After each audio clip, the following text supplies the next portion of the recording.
Namaste, dear friends. Welcome to the 20th class of the Bhagavad Gita.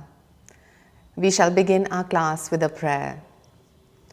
Heavenly Father, Divine Mother, Friend, Beloved God, Bhagwan Krishna, Jesus Christ, Mahavatar Babaji, Lahiri Mahashay, Swami Shri Yukteswar Ji, Beloved Gurudev, Paramhansa Yogananda Ji, Saints and sages of all religions, humbly we bow at thy feet. Beloved Lord Krishna, thou art the essence of everything. Help me to feel thee in every fiber of my being, in every thought and emotion. Awaken my heart, Lord, to thy presence within. Om Shanti, Shanti, Shanti. Let us now invoke the presence of the Gurus by singing the hymn to Brahma, followed by a chant.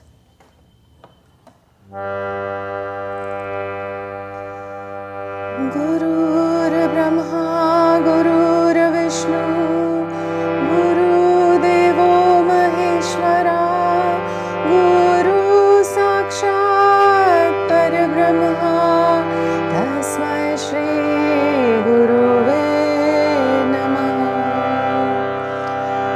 Brahmanandam Paramasukhadam Kevalam Jnanamurtim Dvandvatitam Gagana Sadrisham Tattvamasyadilakshayam Ekam Nityam Vimalam Achalam Sarvadhi Sakshi Bhutam Bhavatitam Triguna Rahitam Sadgurum Tvam Namami Tvameva Mata Chapita Tvameva Tvameva Bandhu Chasakha Tvameva Vidya Dravidam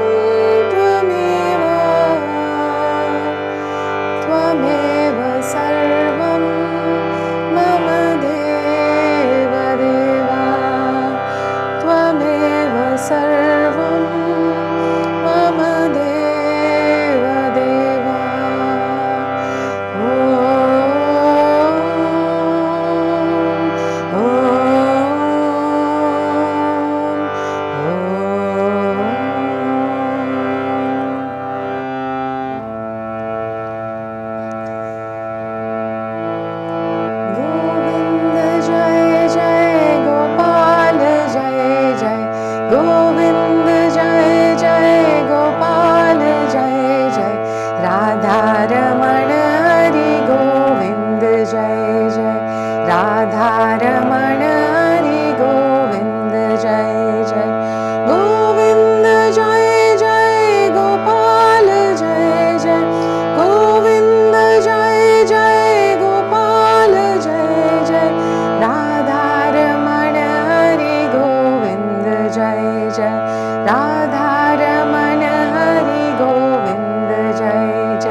Let's sit straight.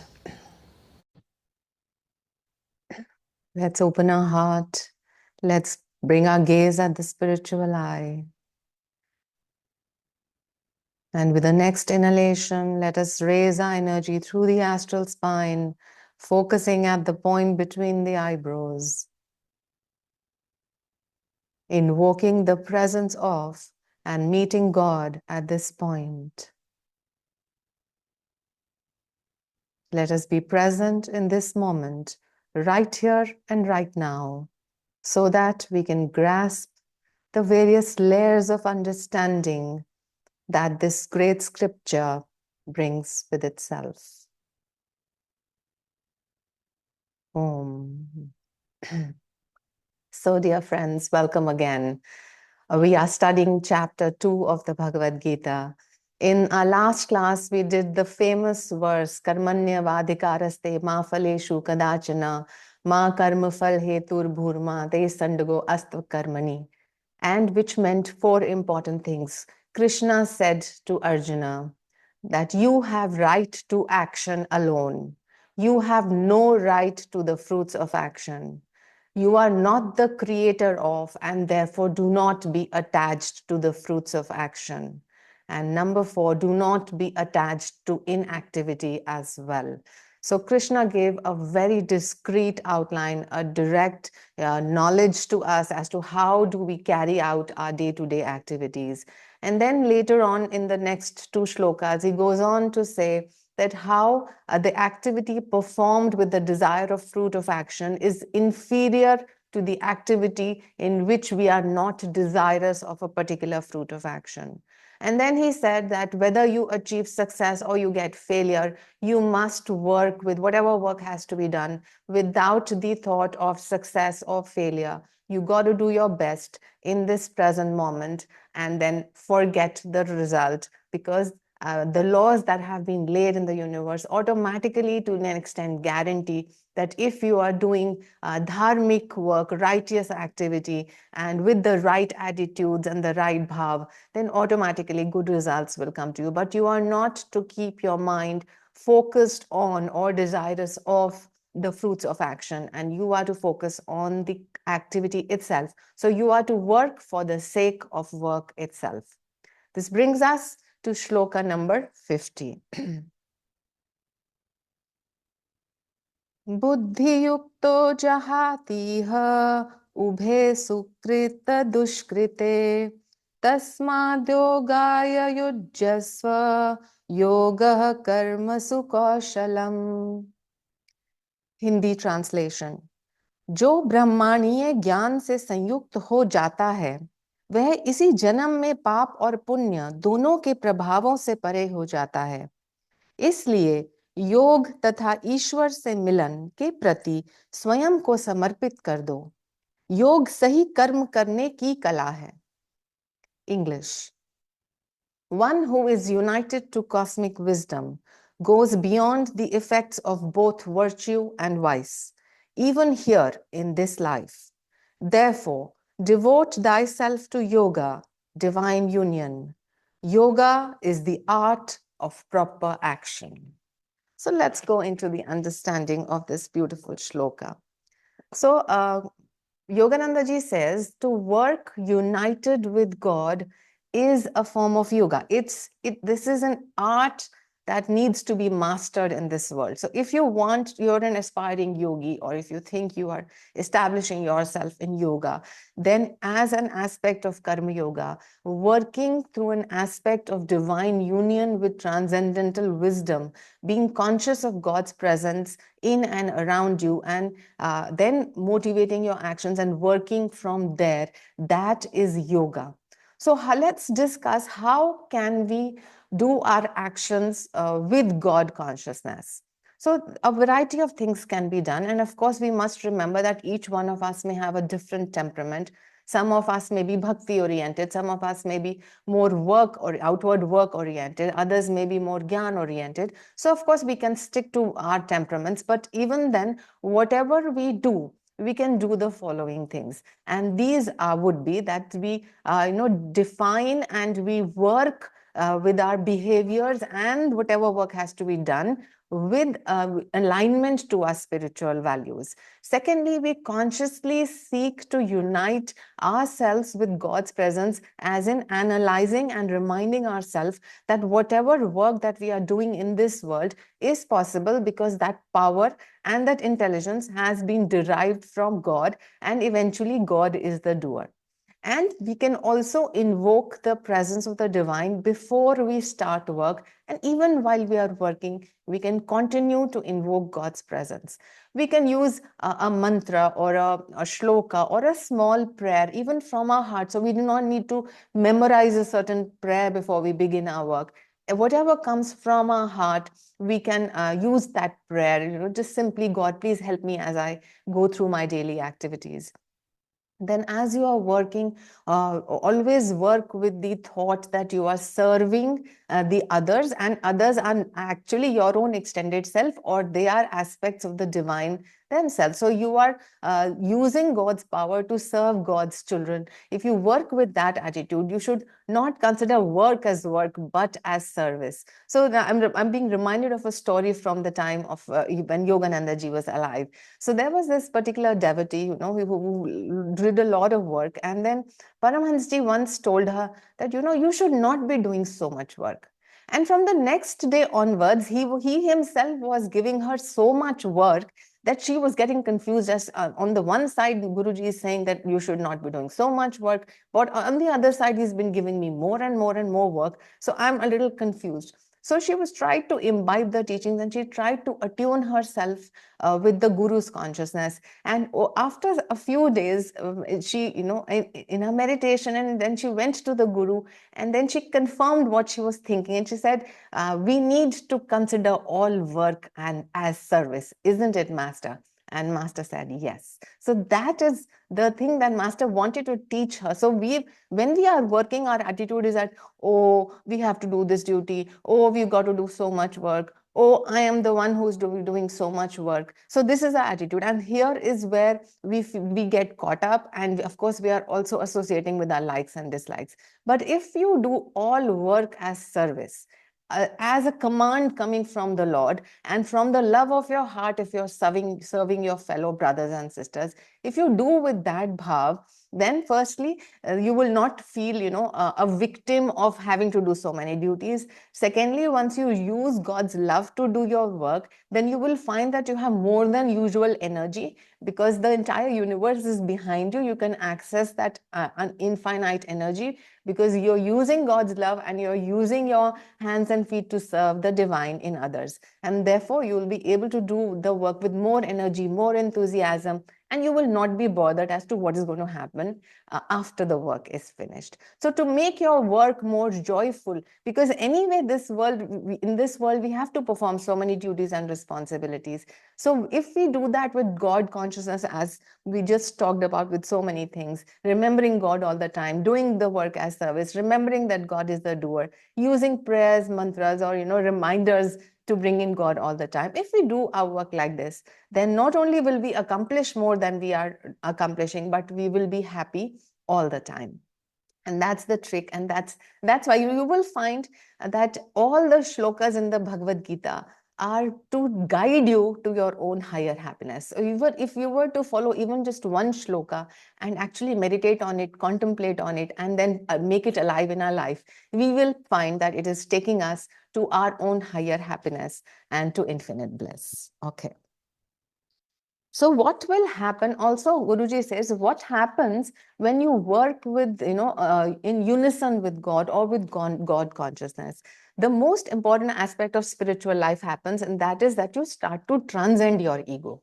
So you're not anymore thinking that I am this person doing this duty for my personal gain, but you are clearly knowing that God is the doer and he is using you to serve others. And therefore, everything becomes a little impersonal. And once it becomes a little impersonal, then of course, what will happen? Then the effects of past actions, you will be able to transcend also. So Master says, once you start to transcend the egos, then whatever prenatal seeds of past karma were there, they will not be able to come to full fruition, and you will be able to transcend all the karmic effects that you are going to get.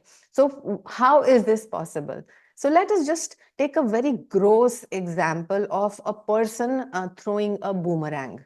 Okay, now let's not think that this boomerang that this person is throwing is going to come back in few seconds or a minute. We are talking of infinity and eternity. So let's assume that the action performed by a person is like a boomerang. So he throws a boomerang, means he performs an action, and he does not, and because of the time and space thing, and so much time elapses that he forgets. Firstly, he forgets that he even threw the boomerang. But in the meantime, he's been doing other things. And in the meantime, he gains some maturity in life and he starts to seek the truth. And he becomes a devotee, or he becomes a karma yogi, or he becomes a jnani, and he starts to meditate. So what will happen?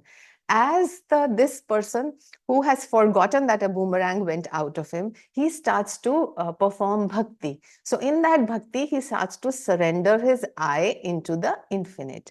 Then he is, by performing good karma presently, he is going in the direction which is away from the direction of where the boomerang is going to come back.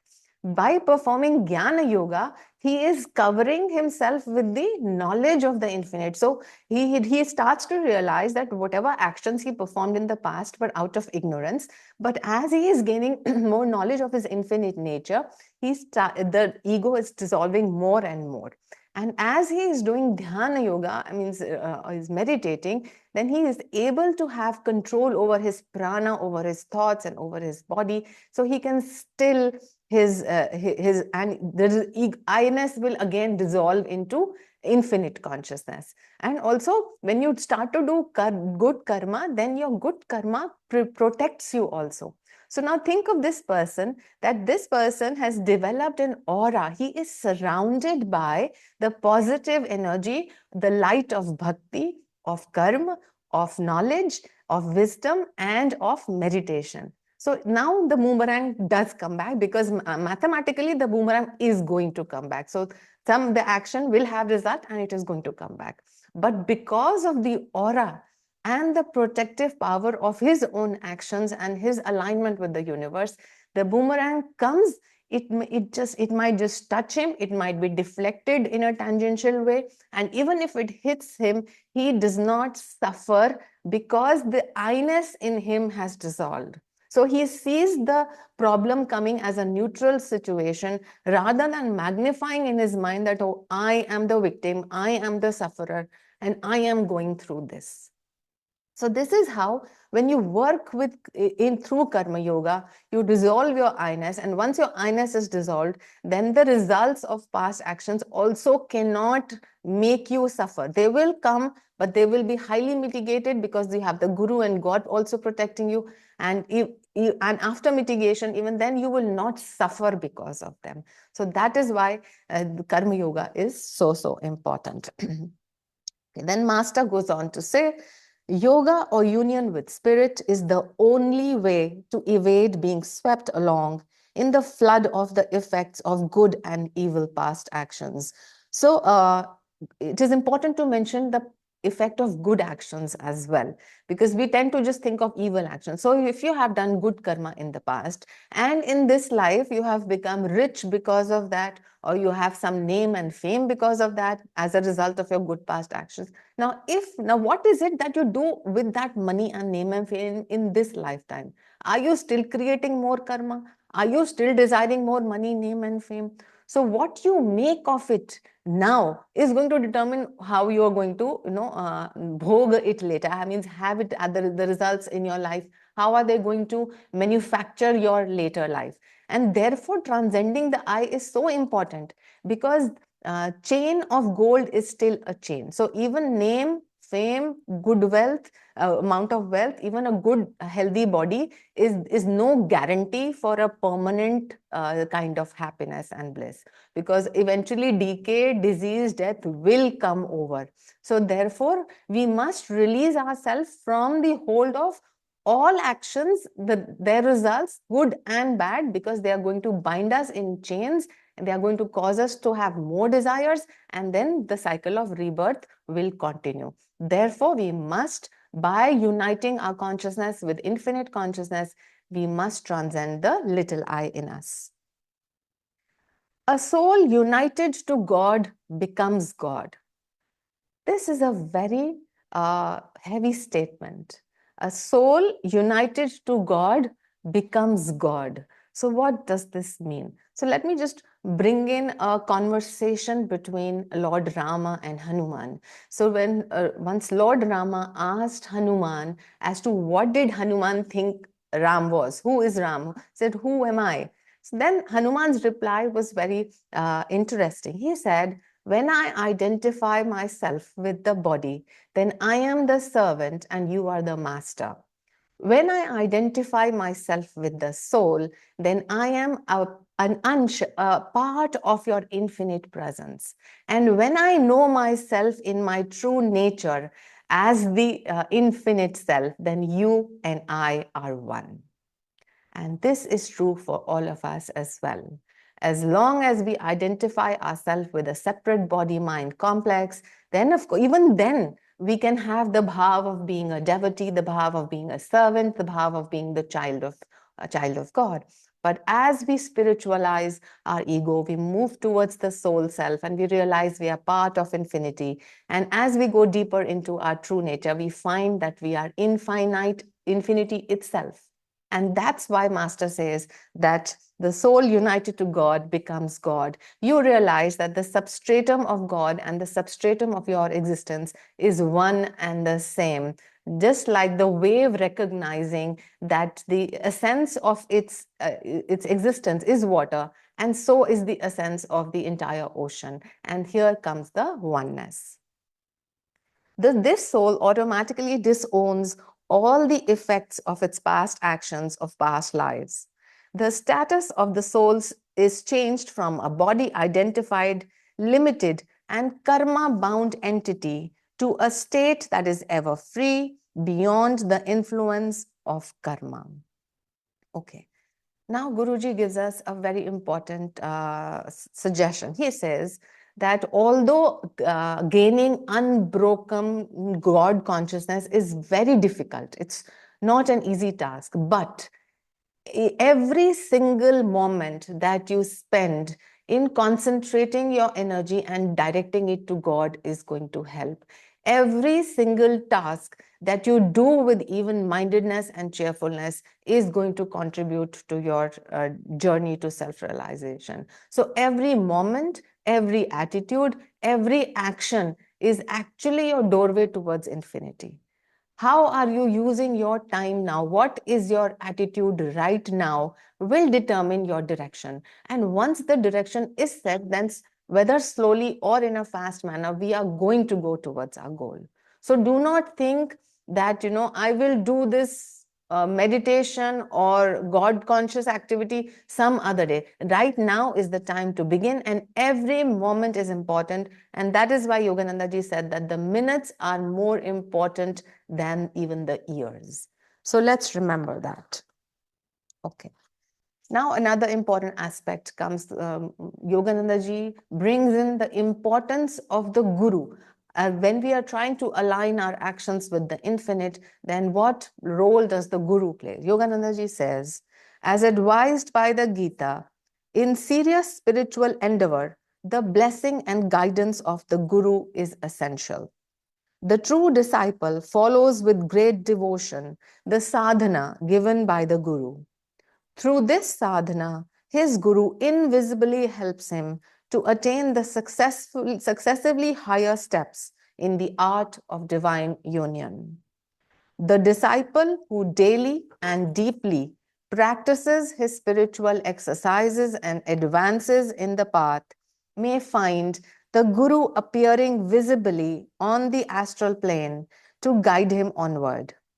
With the help of the Guru, all the screens of ignorance, the veils of ignorance in the true disciple are burnt away, revealing to him the indescribable glory of the inner world of soul and spirit.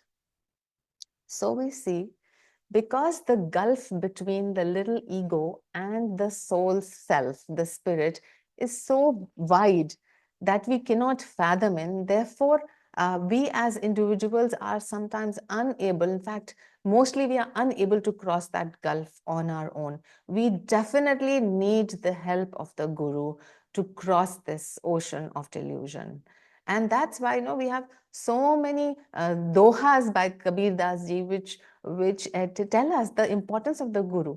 And I'm sure you have heard all of them, but I really like them. So I would like to say them again, over and over again. One is Guru Gobind do khade kake lagu paye, balihari jaun Guru ke Gobind darshan karaye. So it is the Guru who tells you where is God, how to commune with God, where to look, what to feel.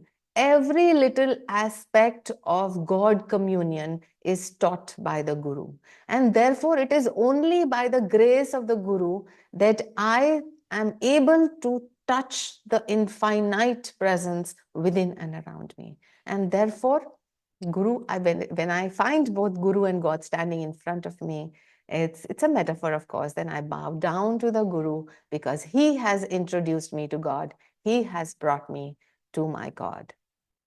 And there is another doha which I really like, which says, Ye tan vish ki belari, Guru amrit ki khan, शीश दिए जो गुरु मिले तो भी सस्ता जान.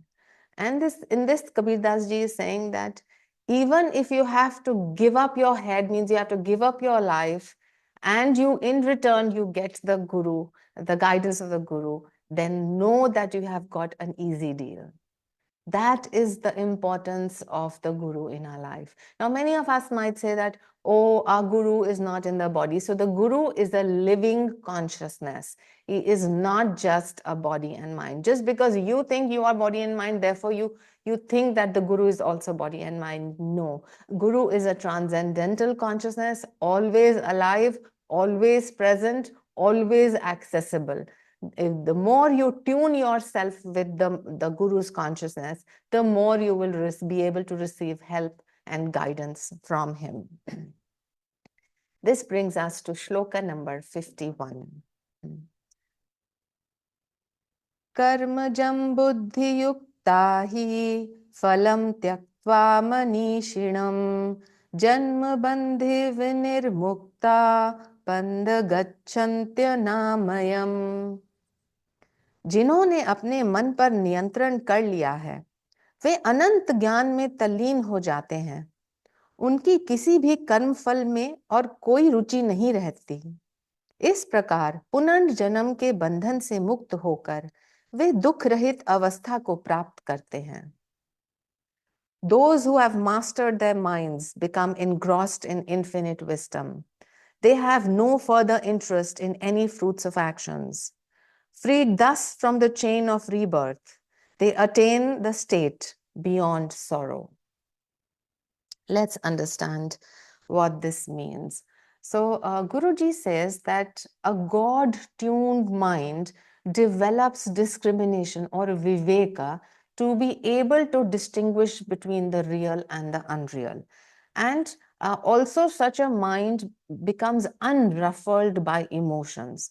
And therefore such a mind can reach to the its ultimate goal of understanding that it is part of the entire existence. It is absolute existence, consciousness, bliss itself. So here what is important? Control of the mind is coming up, even-mindedness is coming up, and control of emotions is coming up. Now you may say that being emotional is part of human existence and we must really cry and we must really be excited, and all of that is only fractionally true. Yes, as we are playing the roles in the drama of this life, sometimes we will have roles where there is tragedy and we are crying, and sometimes we are going to be excited and all jumping up. But if we remember, at the background of this, if we remember always that this is a temporary role, and then we do not invest ourselves completely in the situation and in the emotion and in the likes and dislikes of those emotions, then we will not be trapped in samsara. But if we consider our role as the only reality and the final reality, and we invest ourselves completely and react emotionally as much as we can, then we are trapped. Trapped means we will be in sorrow. And that is what we are going want to transcend. So when we talk of moksha, we want mukti from sorrow. We want to be in a state of unconditional bliss that is everlasting. But if we stay in an emotional state, and if we react to every situation in life in an emotional manner, then how are we going to stay in the state of unconditional happiness? And therefore, we need to control the emotions. And the best way, we were discussing in the last class how meditation is a fast route to God. Now, when we practice techniques like Kriya Yoga, where we bring in prana control and where we bring in focus, then automatically you will find, and medical science has now proved, that the energy distribution in the brain of a meditator is different from that of a non-meditator.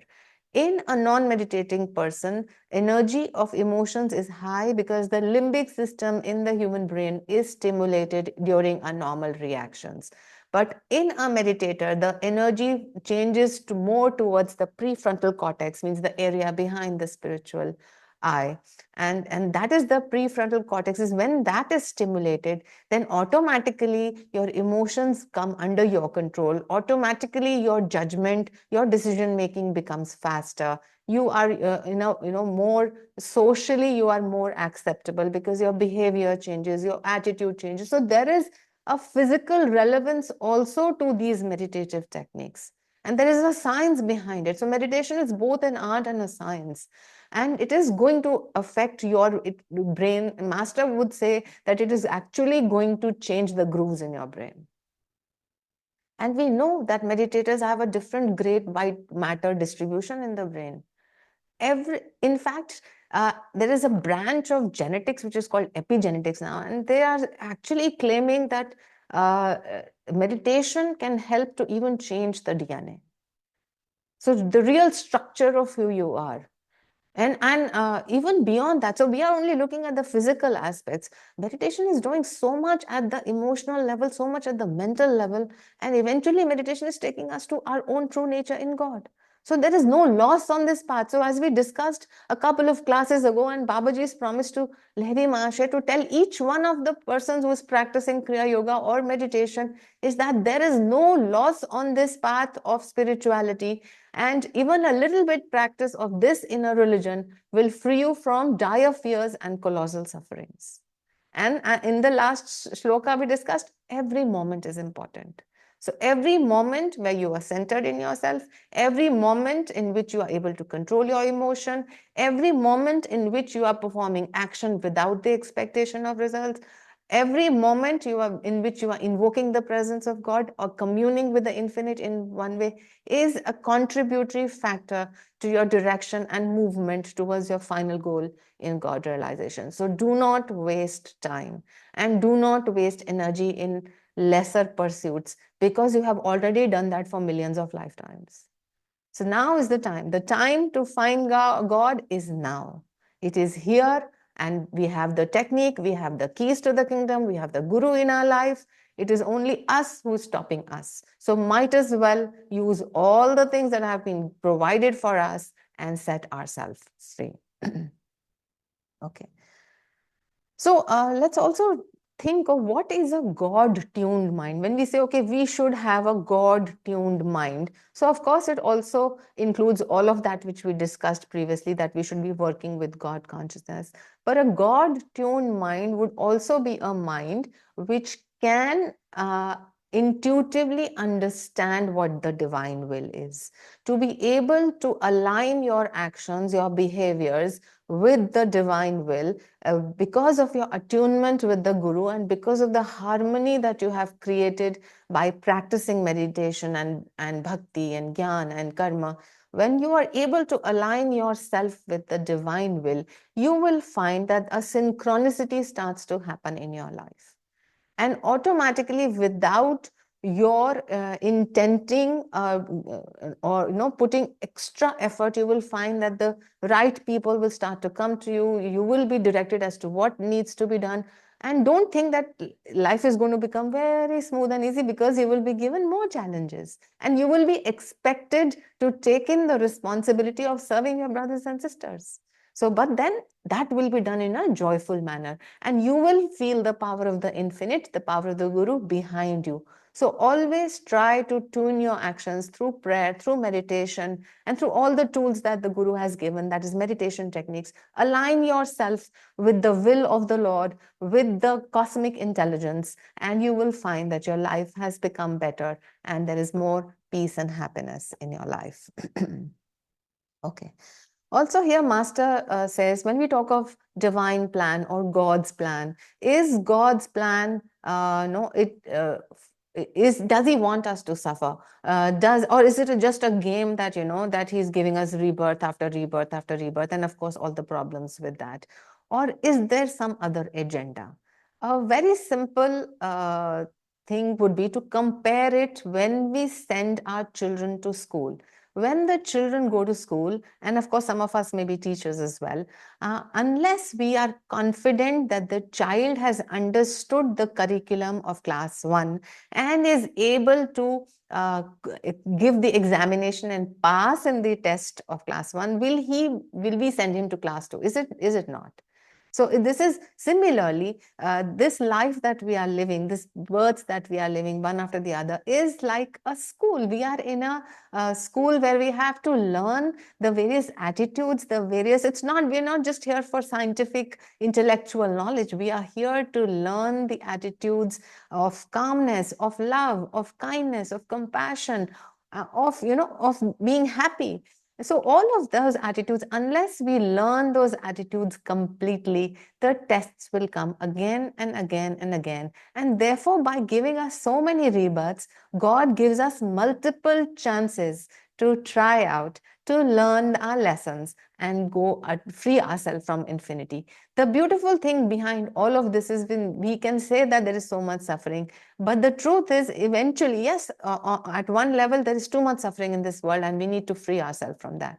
But on another level of existence, we are always one with God. And God wants us to use our intellect and all the other faculties, our intuitive wisdom, to know that we are one with God. And once we always remember that we are part of infinity and that we cannot be killed and nothing can actually affect us because we are pure souls, then how comfortable and easy it is to live the superficial life, the role that we are leading. So if the person on stage knows that he only has to perform an actor on the stage shoots with an artificial gun to another person, the other person falls down, but he's only acting that he's dead. He all the time he knows that he's not dead. So then he can play the role more efficiently, and in the inside he can be very happy. But if the person who's being shot feels that, oh, this is the end of him, then of course it's a huge tragedy. So in this world, as we are doing our daily activities, if we remember and associate ourselves with the Atman, which is indestructible and unchangeable, we can play the little roles of being born and dying and whatever we have to do in the middle with an internal happiness. And that's what, again, Krishna is doing to us. He just wants us to be unconditionally happy. And every shloka, if followed perfectly, will take us to that unconditional happiness. Okay. This brings us to shloka number 52. Yada te mohakalilam buddhirvyatitarishyati तदागंतासि निर्वेदम श्रोतव्यस्य श्रुतस्य च। जब तुम्हारी बुद्धि माया के अंधकार को भेद लेगी, तब तुम सुने हुए और आगे सुने जाने वाले विषयों से विरक्त हो जाओगे। When thine intelligence penetrates beyond the darkness of delusion, then wilt thou attain indifference regarding matters that have been heard and matters yet to be heard. So again, let's go into the detail of this. Master says a yogi who is fixed in this wisdom of the Atman is no more affected by what the senses are, whatever data the senses are bringing to him. Why? So, interesting thing is that a normal person, a worldly person is indifferent to the soul. But a yogi, because he has tasted the soul, means he has discovered his oneness with the infinite, becomes indifferent to the senses. Why and how is that possible? It's because he has a standard of comparison. Master would say, if you get only stale cheese to eat, then you would not know how fresh cheese tastes. So, but once you have tasted fresh cheese, then you will never like to eat stale cheese. Through worldly pleasures, we are tasting that stale cheese. But once we taste the bliss of our own soul and we have a standard of comparison between worldly pleasure and soul bliss, then it is easy for us to give up the pleasure of the senses. It is easy for us not to listen to the senses, not to be attentive to whatever data they are sending in. So the yogi is not beating his senses, he is not killing his senses, he is simply withdrawing his interest and his energy from the senses, and he is bringing it into his deep mind and taking it towards his brain. And therefore, he is established in the wisdom and the bliss of his own self, and is not at all interested in what the senses are trying to say to him. And in the future also, that's what the shloka says. He will not be interested in what's happening in the present and in the future, because he's now established in the ananda, or the bliss of his soul existence. Now, for all of us who are trying to master our senses, who by whatever effort we can, we are wanting to gain control over the senses, what is the direction that we need to take? How do we do that? And of course, without the help of the guru and without the meditation techniques given by the guru, this is almost impossible. And what Master suggests here is that all those who can do the Om technique of meditation and listen to the Om sound within themselves and thereby merge their consciousness in the Om consciousness, they are going to find it very easy to override the interest in the senses. So that means what we need to do, we need to do pratyahara. Pratyahara means going inward into ourselves. And once we go inward into ourselves, then what do we focus on? We can focus on the sound of Om. We can do the Om technique as taught by Guruji. And all those who do not know this technique, and of course, most welcome to join the teachings of Paramahansa Yogananda, and you will be taught all these things. But once you your consciousness is going towards Om or is merged in Om, then you are not interested in what the senses want to, what they want to say to you. And also, the Om is not only a sound, it is said that there is light imbued in Om also. And therefore, by merging yourself in the cosmic sound of Om, you will be able to apprehend, you will be able to understand the light inside Om, which is Krishna consciousness or Kutastha Chaitanya or Christ consciousness. And once you're able to touch that light, in the sense, feel the light, then you eventually you can be that light, and therefore you can come to the state of cosmic consciousness, to God the Father, or as we say, Om Tat Sat. So from Om we rise to Tat, which is the reflected consciousness. From Tat we go into Sat, which is God consciousness or God the Father. Okay, so this is the direction that we need to take. And with this, we come to shloka number 53. Shruti vipratipanna te yata sthāsyati nischala samadhavachala buddhi sada yogam vapsyasi. प्रकट सत्यों की विविधता से king कर्तव्य विमूढ़ हुई तुम्हारी बुद्धि जब समाधि के आनंद में अचल रूप से स्थित हो जाएगी, तब तुम्हें अंतिम एकता या योग का को प्राप्त होगा. When thine intelligence, bewildered by the variety of revealed truths, becomes securely anchored in the ecstasy of soul bliss, then wilt thou attain the final union or yoga. Okay, let's understand this. Okay, so what is being said here is that unless you first-hand experience that soul bliss, you are not going to be able to rise beyond the senses. And therefore, all of us present here who only indulge ourselves in talking about God, in discussing about God, doing a lot of Q&A or FAQs about God, about what is Brahman, what is truth, what is spirit, what is soul, and what is ego, what is bhakti. If we are in the realm of theology, and if we are not practicing our meditation, then it's going to be a sorry state, because unless we have that first-hand experience of what is meant by God consciousness or spirit or the ecstasy of the soul, then it is going to be meaningless and we are going to be diverted from our goal. Not only are we going to miss the goal of being one with the infinite, but we may be lodged in the intellectual ego. We may think, oh, we have too much knowledge and therefore, we are this great person. And this again is a trap.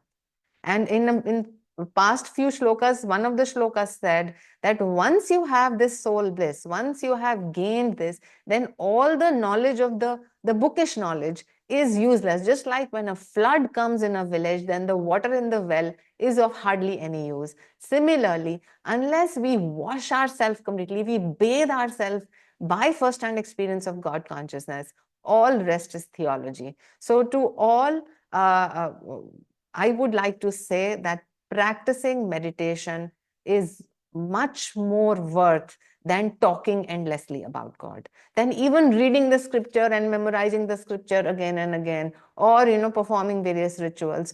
All of that has little weight as compared to even one moment of experience of God contact directly. Because even that one moment of tasting of soul bliss will change your life completely, will change your perspective completely, and will bring you to a higher state of consciousness. So let's stop talking too much and stop reading too much, and let's start practicing what the Guru has asked us to do, because that is the shortest route to God.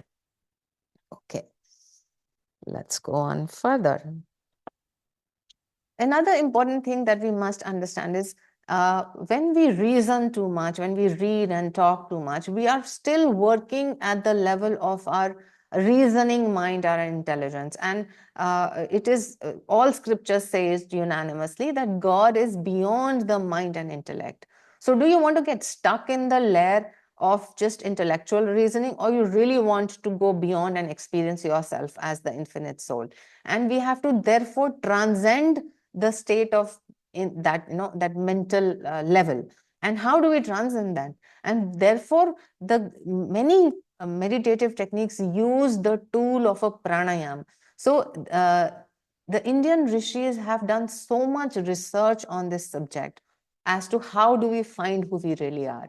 And all of that, them unanimously tell us that we can use the agency of the breath, but we can go towards prana control, and prana control will help us to control the mind.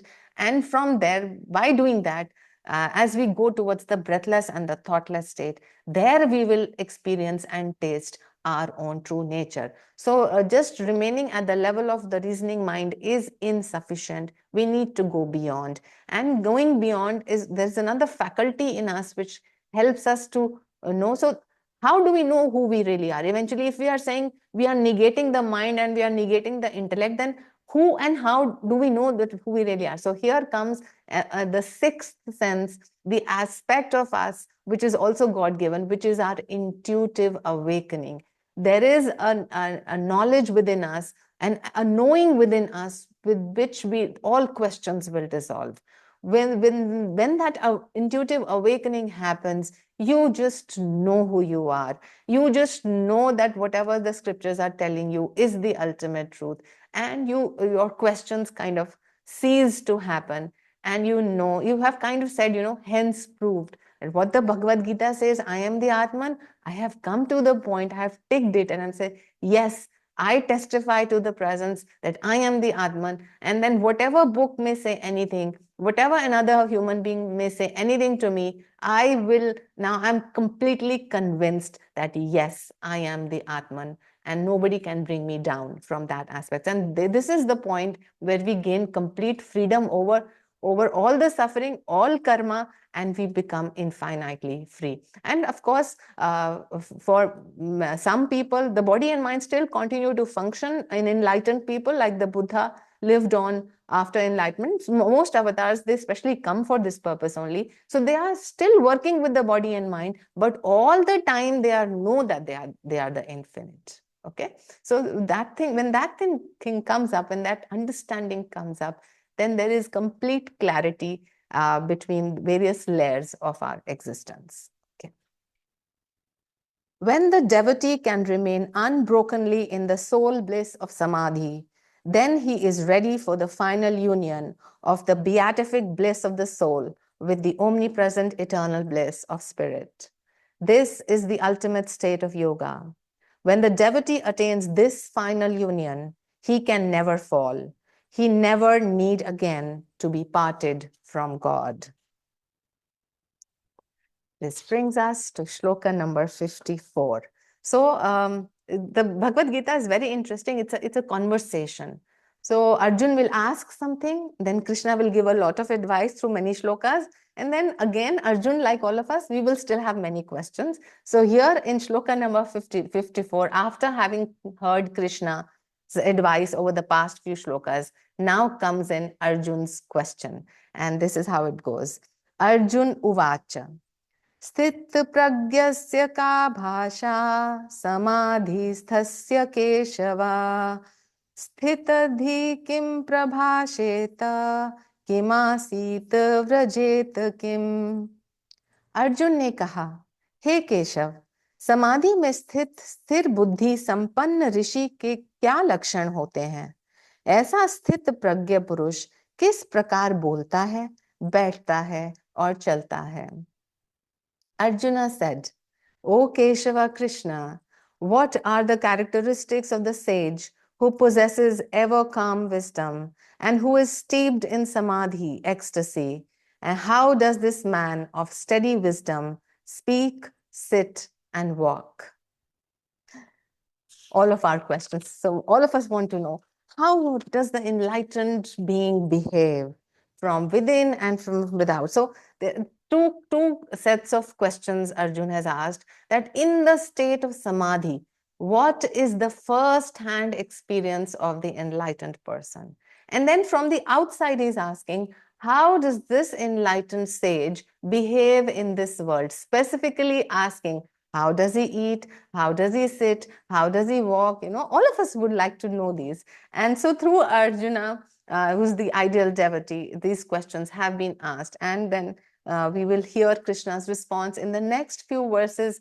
Will tell us one by one what are the qualities of the realized sage. How does an enlightened being behave in this world? Okay, so as we said earlier, the enlightened being is aware of both states of existence. One is his oneness with the absolute, that he is himself omnipresent, omniscient, and omnipotent. But also he is aware of the little role that he is playing. He's aware that he has a body and he has a particular role to play in this drama of life. And so he's aware at both levels. And from here, he operates. So Master says, once established in God consciousness, the devotee remains in samadhi union. His plane of activity changes. Instead of working in the world while looking towards God, he feels himself in God while working in the world. His discrimination is merged with the spirit, even when he sleeps, eats, or works. He realizes that God has become his nature, his little self, as well as all other selves. He beholds the entire material world as a God-saturated cosmos. Even in the wakeful state, he enjoys nirvikalpa samadhi, or the state in which the devotee perceives both nature and God. To be in divine ecstasy and simultaneously to be actively wakeful is the Paramhansa state. The royal swan of the soul floats in the cosmic ocean, beholding both its body and the ocean as manifestations of the same spirit. This is so beautiful. The Paramhansa state and the divine swan is that the divine swan it knows that it is the ocean of spirit and it is also the swan in the moment. And when it knows it's this real truth, then everything is nothing but bliss.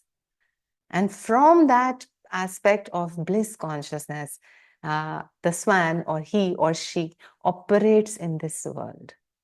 And even when, if we see examples of avatars, even when physical suffering comes to such a Paramhansa, like Paramahansa Yogananda, like Ramakrishna Paramahansa, and we know, like Ramana Maharishi, so many great sages who are Paramhansas have had physical suffering. But there are two important things to be noted. Firstly, they are born sinless. So all this suffering is they take up the karma of their disciples. That is point number one. The other thing is, even in the presence of physical suffering, on the inside, they are untouched by whatever is happening to their bodies, because they know that the body is a fractional, it is just a fraction of their entire being. And whatever they are doing, they are consciously, willed to align themselves with the divine will. And then all of this changing scene will change itself and convert into ultimate bliss, because their nature is that of bliss. Speaking from a superficial level, there are two natures of the swan is important to know, and that is why we call the divine swan or Paramhansa. So there are two qualities in a swan. The first quality is, it is said that the swan has the ability to separate water from milk. Suppose, so you give it diluted milk and it has the ability to separate the milk and the water. So scientifically speaking, it may be said that the swan has probably certain enzymes in its mouth which cause the curdling of the milk. So the milk and the water are separated.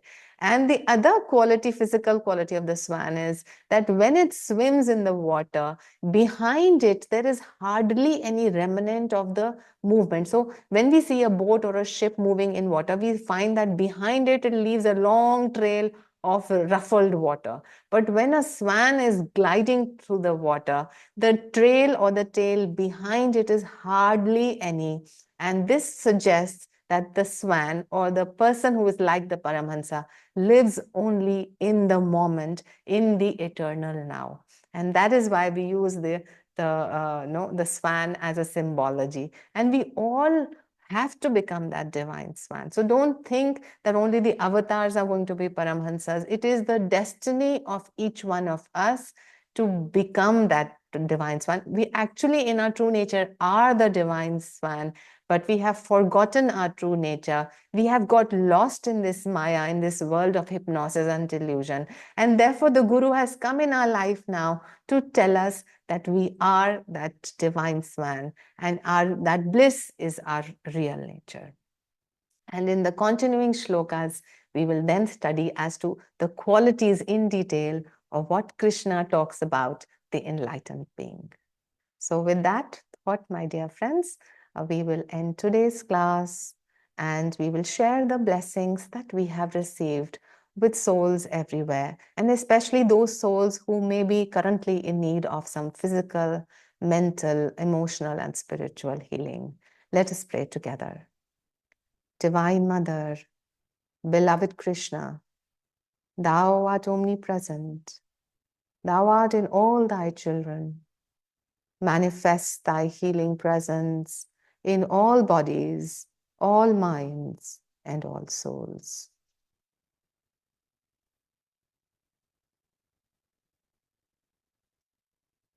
Om.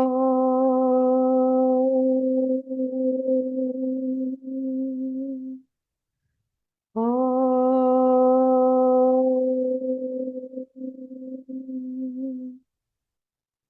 Om.